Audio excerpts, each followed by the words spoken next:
Hello friends, welcome back to my channel. இன்றைக்கி நம்ம சூப்பராக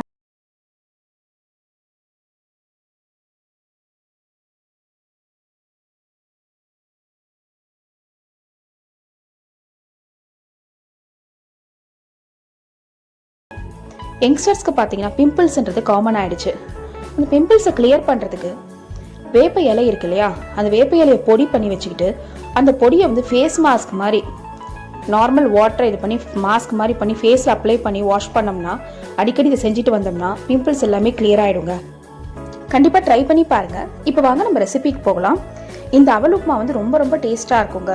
இது வந்து நார்மல் நம்ம விரதம் நாளனை கூட நம்ம செஞ்சுக்கலாம், ஏன்னா வெங்காயம் எதுவுமே சேர்க்கலை இதில். இப்போ வாங்க நம்ம அது எப்படி செய்யலான்னு பார்க்கலாம்.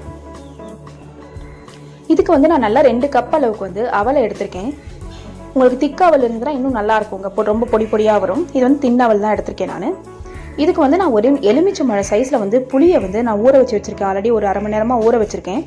இப்போ நம்ம அதை புளித்தண்ணி கரைச்சி எடுத்துக்கலாம். இப்போ நம்ம இந்த புளித்தண்ணியை கரைச்சிட்டு ரொம்ப திக்காக தேவையில்லைங்க, தண்ணியாக கரைச்சிக்கிட்டா போதும். அதை வந்து இந்த அவல் மூழ்கிற அளவுக்கு வாட்டர் மிக்ஸ் பண்ணிவிட்டு, ரொம்ப புளி சேர்க்கணும்னு அவசியம் இல்லை, எலுமிச்சை மழை சைஸ் புரிஞ்சா போதும். அப்படி பத்தலை அப்படின்னா தண்ணி நார்மல் வாட்டர் கூட இங்கே ஆட் பண்ணிக்கலாம்.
குட்டி குட்டியாக கட் பண்ணிக்கிற பச்சை மிளகா.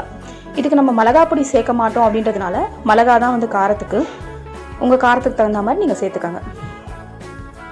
இப்போ நான் ஒரு தக்காளி வந்து குட்டி குட்டியாக கட் பண்ணி வச்சுருக்கேன். அந்த தக்காளியை போட்டு